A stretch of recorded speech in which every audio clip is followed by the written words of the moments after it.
well, this week's question comes to us from Ventana Noctis 8000, who is in Murwillumbah, New South Wales. Hey guys, big fan of the show. I was wondering what your thoughts are on the overall lack of playable female characters in Assassin's Creed, especially in Unity. Don't know if you guys are aware or not, but one of the greatest assassins of all time was not only female, but also a key part in the French Revolution. But for some reason we're left with 4 male assassins. Why? Thanks, love the show. Well, Ventator, it's not totally fair to say there's a lack of playable female characters in the series. There have been female options in the previous game's multiplayer, and Aveline was the main protagonist in Assassin's Creed 3 Liberation. Elegant and deadly, just like my lady. Well, I think if you count all of the main games and the spin-offs, there's been 10 Assassin's games in total, with just one lead female assassin, and she was in a spin-off handheld game. So, I mean, isn't it about time we had a female lead protagonist? Especially since without the whole Desmond character, the person going into the Animus is essentially you, the gamer. So there's really no reason story-wise why it shouldn't be possible. I mean, 10 games? That's crazy. Yeah, absolutely. Really, half of them should have been female. Well, I'm not sure about that. I mean, Desmond going back and playing a female ancestor? That'd be weird, wouldn't it?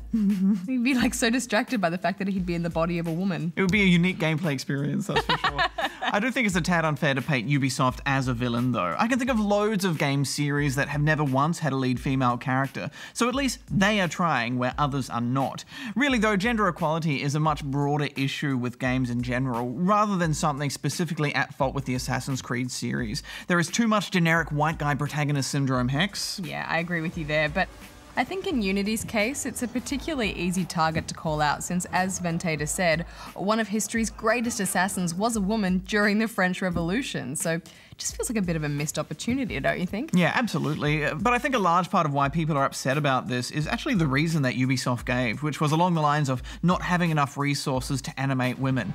And personally, that sounds a bit weird to me. I feel like if anyone could find the resources to do that, Ubisoft probably could. Yeah, I mean, I would have been more understanding, I think, if they'd said something like, well, our main character is a male, and the way the co-op works is to give the illusion that you are always playing as him. I mean, that makes way more sense. Yes, and it's actually what they said, because that's how it works. But then they also said it was just too hard to do, and it would require all this extra work, which is what people latched onto. Dig up, Ubisoft. Yeah, so it's really more of a PR blunder rather than some conscious decision to ignore women, I think. But the franchise isn't exactly going anywhere, so there's still hope for the future. Why don't we delve now into some other people's opinions with your review? So let's see what everyone thought of Valiant Hearts.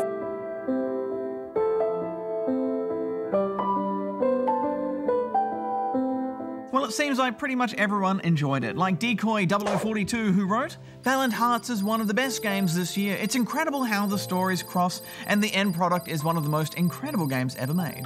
10 out of 10.